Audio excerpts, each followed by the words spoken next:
This video will probably fail, but I'm alright with it. Because when you think about it, is failure really that bad?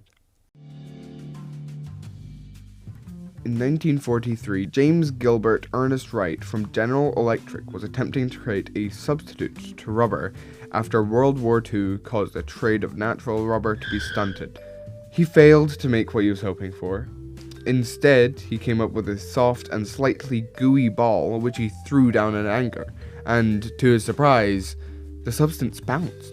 In 1950, they began to sell the goo under the name Silly Putty. And in its first year, it made over $6 million in sales, which is over 70 million in today's money. My point is that failure isn't always a bad thing.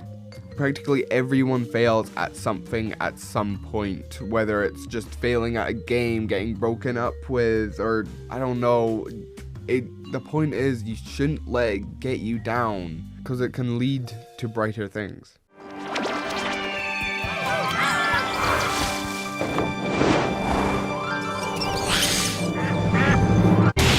Failure can feel awful when you're trying to get into something, whether it's trying to get into a job or trying to get your cartoon into a big studio. This section is mainly about one of my favorite shows, Adventure Time. Pendleton Ward originally got his short to air on Nickelodeon, but after attempting to get Nickelodeon to pick it up as an actual show, he failed twice. They just didn't want it. But then he brought it to Cartoon Network and they accepted it. This was probably one of the best things that could have happened to the show. Nickelodeon has a track record of usually their shows will get cancelled to feed their cash cow, or rather their cash sponge. If Adventure Time was picked up by Nickelodeon, this would have probably been its fate. But even if it wasn't, I don't think it would have been the same as it is today. The show was goofy and had some lore sprinkled in from the very start, but some of the more lore-centric episodes have had more darker themes to them. Like in Holly Jolly Secrets, we learn about Ice King's original form being Simon the Human. That was a really dark moment, and I doubt Nickelodeon would have aired anything dark like that, right?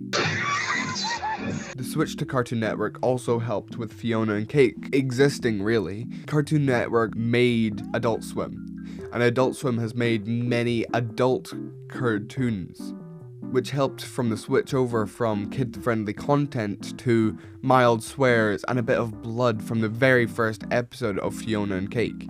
If it was on Nickelodeon, I doubt they would have the same loving fan base that are following along on every new episode or piece of content coming out.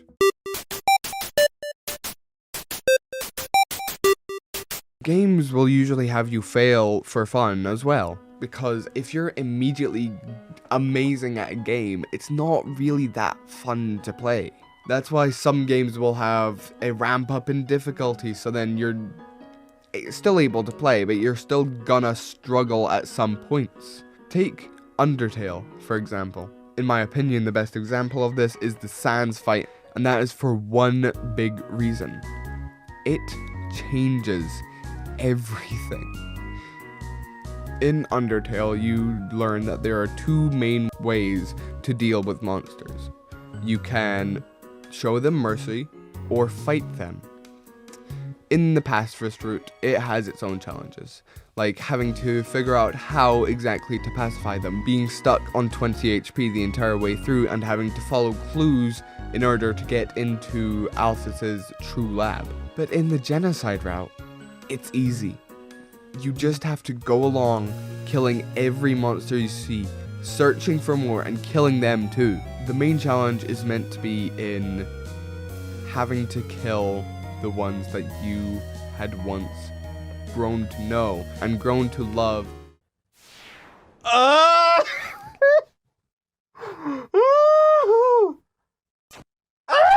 And having to see them start to call you the real monster of the game.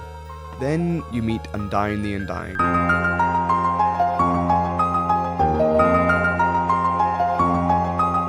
She is much harder to beat.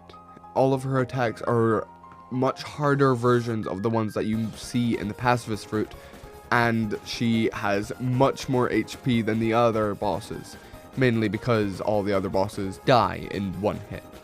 Whoa! Even then, you still have things to your advantage. You still can abuse the invincibility frames.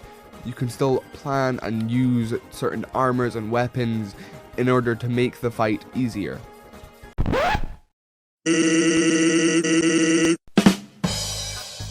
When you reach Sans, you are prepared with the locket and the real knife. Two of the best weapons and armors in the game, apart from the Temmie armor. You're also given a box to store and take items from, so you know something difficult is coming up. You start up the battle, you get ready to fight, and then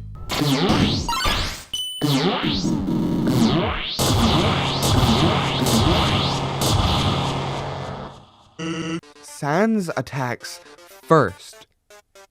It catches you off guard and leads to many people's death in the very first attack. It's once you've survived the first attack that you realize something. Your health is ticking down. Karma takes away 2 of your lifeline. Armor and your invincibility frames, since Karma completely ignores your armor. Apart from the cloudy glasses, which adds a little bit of invincibility frames, but it doesn't help that much. Then, once the player has gained back their bearings and is ready to fight him, they swing and he dodges. No monster dodges. This takes away 2 more lifelines.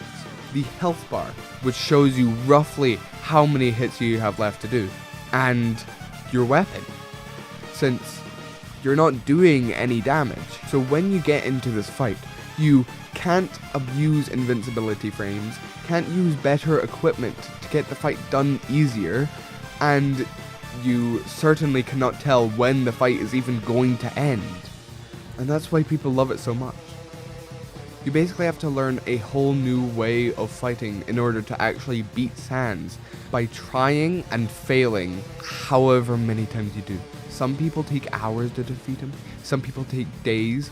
I personally had my save for weeks before I was finally able to survive.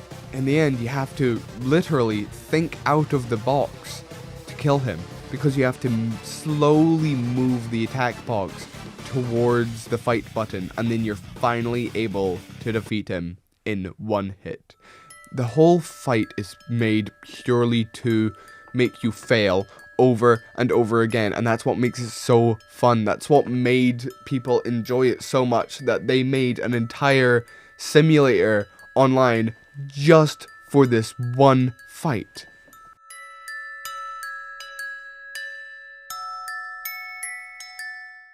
Now, I know this video has been about how failure is actually good, but I'm not gonna sugarcoat it. Sometimes it can feel like shit. Sometimes you fail and you just don't want to keep trying, but don't do that. But something that everyone will have to come to terms with is the fact that you will always fail at some point, and that it isn't the worst thing ever.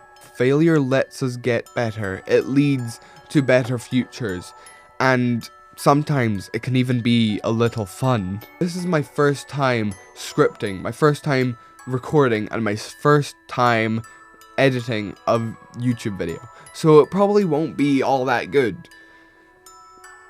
But that's why I'm gonna keep on going.